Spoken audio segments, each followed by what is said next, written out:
नमस्कार बच्चों, गुरुकुल क्लासेस में आप सभी का स्वागत है।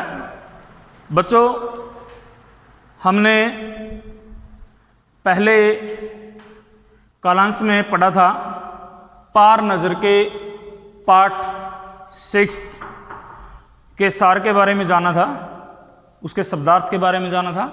बच्चों, आज पार नज़र के प्रश्न उत्तर के बारे में हम जानेंगे, यानी उसके प्रश्न अभ्यास के बारे में जानेंगे। ठीक है बच्चों। सबसे पहले फर्स्ट क्वेश्चन है, छोटू का परिवार कहाँ रहता था? देखो, छोटू एक छोटा बच्चा था। छोटू का परिवार कहाँ रहता था? छोटू का परिवार मंगल ग्रह पर जमीन के नीचे कॉलोनी में रहता था। छोटू का परिवार मंगल ग्रह पर जमीन के नीचे कॉलोनी में रहता था। ओके बच्चों, क्लियर। सेकंड क्वेश्चन है, छोटू को सुरंग में जाने की इजाजत क्यों नहीं थी? यानी छोटू जो है सुरंग में क्यों नहीं जा सकता था? बच्चों, हमने पाठ में पढ़ा कि छोटू जो है एक छोटा बच्चा था और सुरंग में अनेक प्रकार के यंत्र जो है लगे हुए थे। वहां पर सिक्योरिटी पास और विशेष प्रशिक्षण, यानी कुछ प्रशिक्षित लोग जिन्हें वहां पर यंत्रों की नॉलेज है, इस प्रकार के व्यक्ति यानी प्रशिक्षित व्यक्ति ही वहां पर जा सकते थे।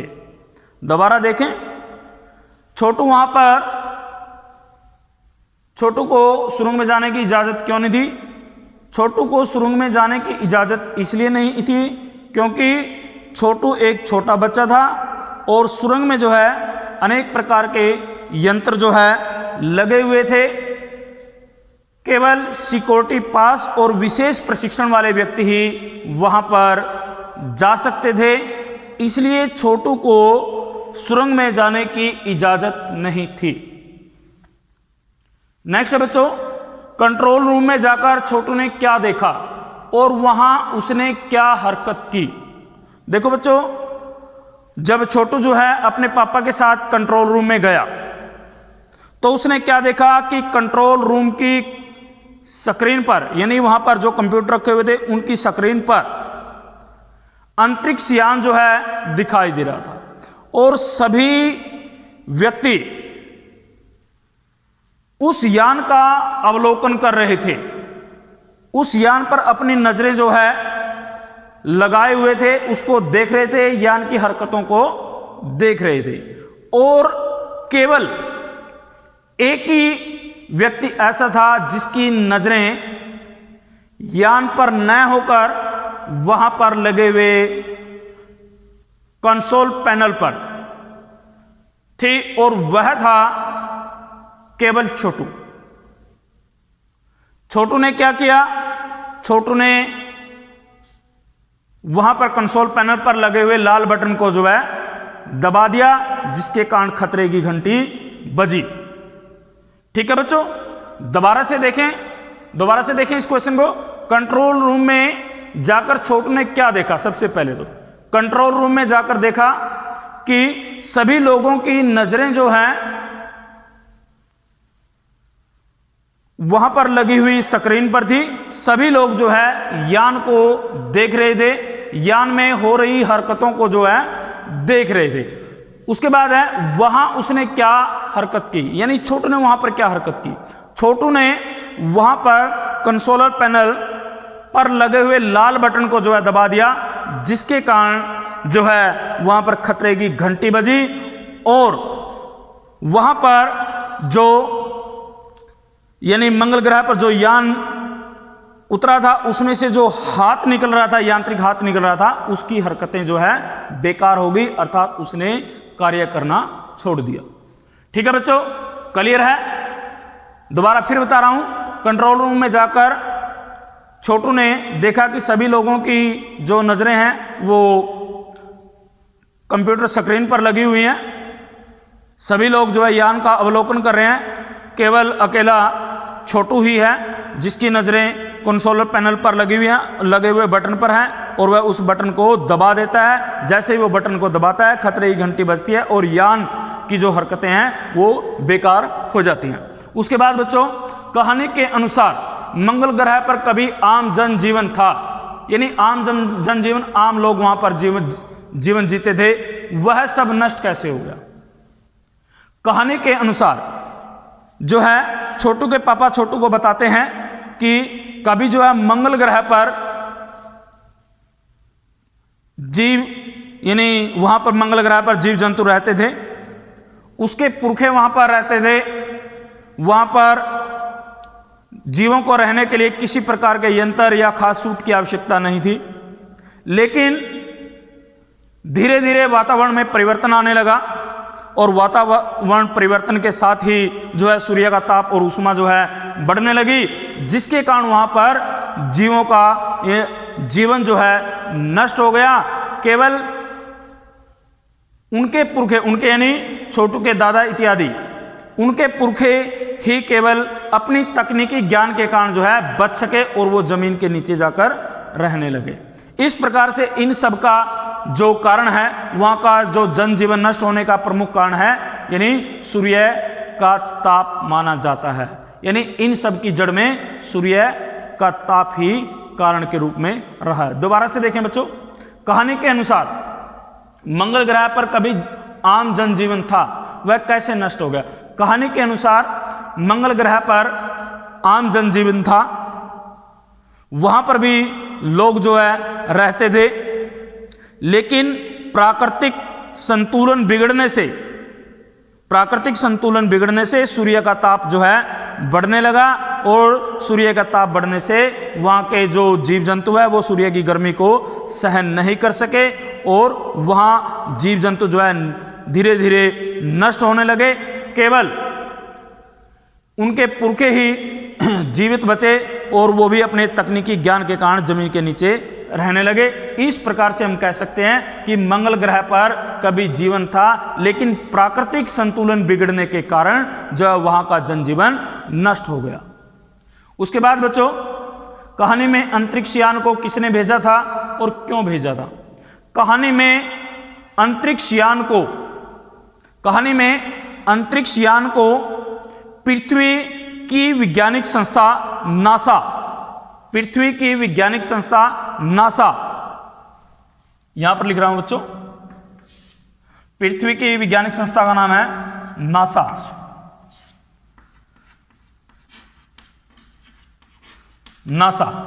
पृथ्वी की वैज्ञानिक संस्था नासा ने भेजा था। बच्चों, इसमें से एक क्वेश्चन, 1 नंबर का क्वेश्चन भी बन सकता है। देखिए, नासा की फुल फॉर्म क्या है, यानी इसका पूरा अर्थ स्पष्ट कीजिए। नासा यानी national aeronautics and space administration. Okay, national aeronautics and space administration. Okay, ठीक है बच्चों, यानी कहानी में जो अंतरिक्ष यान है वो पृथ्वी के वैज्ञानिक संस्था नासा के द्वारा जो है भेजा गया। पृथ्वी के वैज्ञानिकों ने जो यान भेजा था उसका नाम था वाइकिंग। उसका नाम था वाइकिंग। वाइकिंग नामक यान जो है उन्होंने भेजा। क्यों भेजा था? ताकि वो इस बात का पता लगा सके कि जिस प्रकार से पृथ्वी पर जीवों का जीवन संभव है, क्या उसी प्रकार से मंगल ग्रह पर भी जीव सृष्टि का अस्तित्व है या नहीं है। दोबारा से देखें बच्चों, कहानी में अंतरिक्ष यान को पृथ्वी के वैज्ञानिकों ने भेजा। पृथ्वी की वैज्ञानिक संस्था नासा के द्वारा भेजा गया, जिसका मुख्य उद्देश्य था वो इस बात का पता लगा सकें कि पृथ्वी की भांति क्या मंगल ग्रह पर भी जीवों का अस्तित्व, यानी जीव सृष्टि का अस्तित्व है या नहीं है। ठीक है बच्चों, उन्होंने जो यान भेजा उसका नाम वाइकिंग था। ठीक है, नेक्स्ट क्वेश्चन है बच्चों नंबर 1, नंबर 2। देखो बच्चों हमने पहला, दूसरा, तीसरा, चौथा, पांचवा, 5 क्वेश्चन हो चुके हैं। क्वेश्चन नंबर 6 है। नंबर 1, नंबर 2 और नंबर 3 अजनबी से निपटने के कौन से तरीके सुझाते हैं और क्यों? अजनबी कौन है बच्चों? यहां पर अजनबी कौन है? यान। देखो अजनबी से निपटने के कौन कौन से तरीके बताते हैं। Number 1, number 2। नंबर 1 कौन था? जो कॉलोनी की सुरक्षा करता था। नंबर 2 एक वैज्ञानिक, और नंबर 3 पर क्या है? समाज कार्य की देखभाल करने वाला व्यक्ति। अब देखिए नंबर 1 यानी कॉलोनी की सुरक्षा करने वाला व्यक्ति कहता है कि यान में कोई जीव नहीं है, यान में केवल यंत्र हैं, और हम जो है यान को नष्ट करने की क्षमता रखते हैं, लेकिन हमें यान को नष्ट नहीं करना चाहिए, क्योंकि यदि हमने यान को नष्ट कर दिया तो हम जो है किसी भी प्रकार की कोई जानकारी प्राप्त नहीं करेंगे, नहीं कर पाएंगे। ठीक है, यानी हमें किसी प्रकार की जानकारी नहीं मिल पाएगी। बच्चों दूसरा व्यक्ति यानी वैज्ञानिक है। वैज्ञानिक कहता है कि यंत्रों को बेकार करने का कोई लाभ नहीं है, क्योंकि यदि हमने यंत्रों को बेकार कर दिया तो पास के ग्रह यानी दूसरे ग्रह पर जो व्यक्ति हैं यानी दूसरे ग्रह के लोगों को पता लग जाएगा हमारे बारे में। दूसरे ग्रह के लोगों को हमारे बारे में पता लग जाएगा, और वो कल को कोई अन्य बड़े यान जो है बड़े यंत्रों को भेज सकते हैं। इसलिए हमें केवल इन बातों का यानी इन सब का अवलोकन करना चाहिए, केवल यान को देखना चाहिए, उसकी हरकतों पर नजर रखनी चाहिए। ठीक है, उसके बाद आता है बच्चों नंबर 3। नंबर 3 क्या कहता है कि उन्हें अनेक प्रकार के प्रबंध करने चाहिए जिसके कारण यंत्रों को यह गलतफहमी हो कि उनकी जमीन पर कोई चीज महत्वपूर्ण नहीं है। बच्चों दोबारा से क्लियर कर रहा हूं क्वेश्चन को। नंबर 1 व्यक्ति कहता है कि यान में कोई जीव नहीं है, उसको नष्ट करने की क्षमता हम जो है रखते हैं, लेकिन हमें उसे नष्ट नहीं करना चाहिए, क्योंकि यदि हम यान को नष्ट कर देंगे तो हमें किसी प्रकार की जानकारी जो है नहीं मिल पाएगी। हम केवल यदि यान खुद ही इस जमीन पर उतर जाता है तो हम उसके यंत्रों को बेकार कर सकते हैं। सेकंड जो वैज्ञानिक है वो कहता है कि हमें यंत्रों को बेकार करने का कोई लाभ नहीं है, क्योंकि यदि हम यंत्रों को बेकार कर देंगे तो पास के ग्रह वाले व्यक्तियों को हमारे बारे में पता चल जाएगा। हमें केवल यंत्रों को देखना चाहिए, उनका अवलोकन करते रहना चाहिए, उनकी हरकतों पर नजर रखनी चाहिए। उसके बाद आता है तीसरा कहता है कि हमें ऐसे प्रबंध करने चाहिए जिसके कारण यंत्रों को यह गलतफहमी हो जाए कि उनकी जमीन पर कोई भी चीज जो है उनके लिए महत्वपूर्ण नहीं है, जिससे वो जानकारी प्राप्त कर सकें। ठीक है बच्चों, ये थे हमारे पाठ्य पुस्तक संबंधित अनेक प्रश्न। बच्चों पाठ में अभी जैसे इस क्वेश्चन में ही एक अजनबी शब्द आया। अजनबी क्या होता है? अजनबी होता है अनजान या अपरिचित, ऐसा व्यक्ति जिससे पहले हमारी जान या पहचान नहीं हुई हो। देखो पाठ में से अजनबी शब्द के बारे में सोचकर कुछ लिखिए या अजनबी शब्द पर अपने विचार प्रकट कीजिए, ऐसा भी क्वेश्चन बन सकता है। अजनबी शब्द का अर्थ है अनजाना या अपरिचित, ऐसा व्यक्ति जिसके बारे में हम पहले से अपरिचित हैं या पहले से हमारी उससे जान पहचान नहीं हुई है, उसके बारे में हम किसी भी प्रकार की नॉलेज नहीं रखते, उसे जो है हम अजनबी कहते हैं।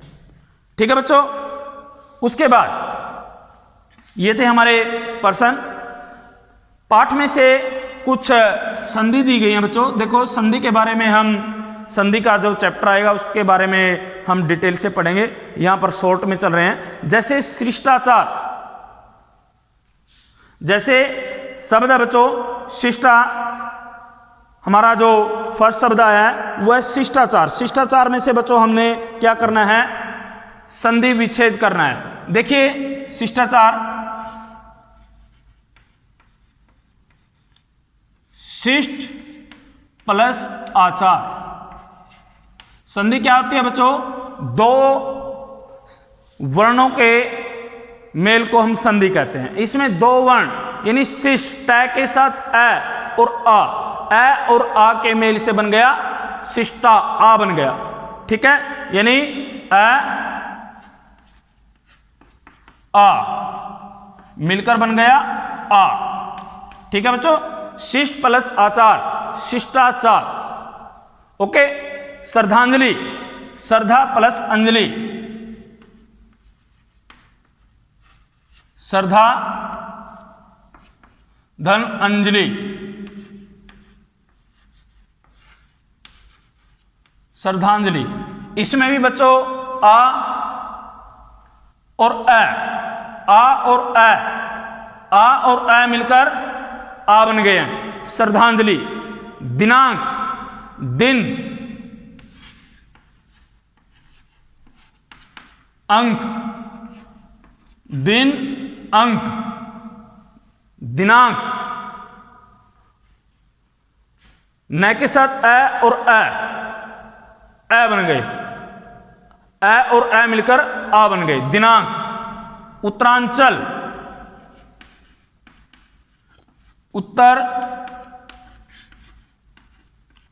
अंचल, ए और ए,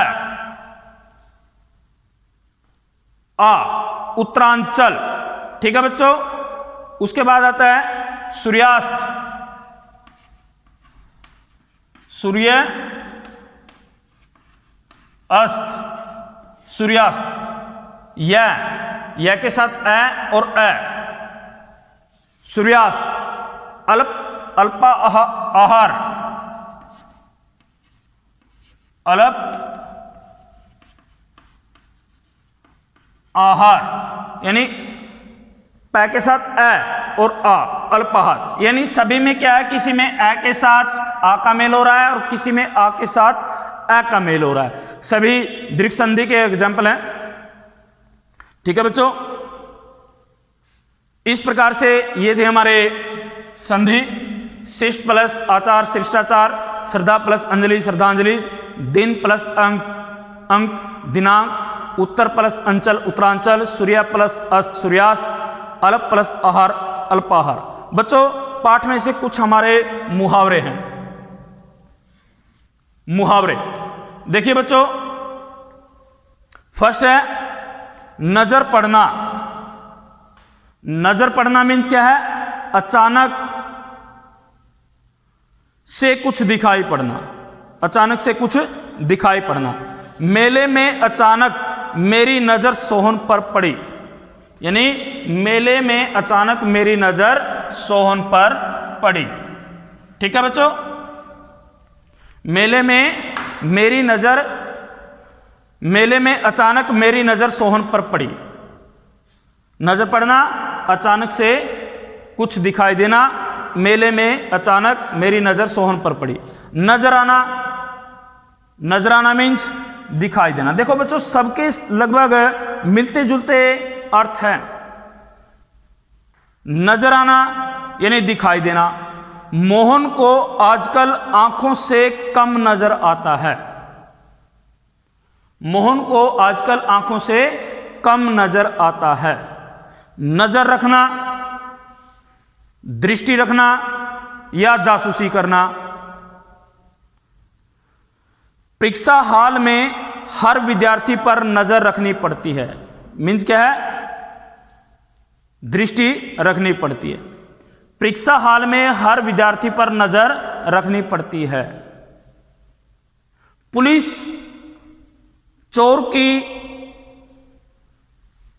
चोर पर नजर बनाए हुए है, यानी पुलिस जो है चोर पर नजर रखे हुए है, उसकी जासूसी कर रही है। ठीक है, नजरें नीची होना, नजरें नीची होना, शर्मिंदा होना। बेटे की करतूत से माता पिता की नजरें नीची हो गई।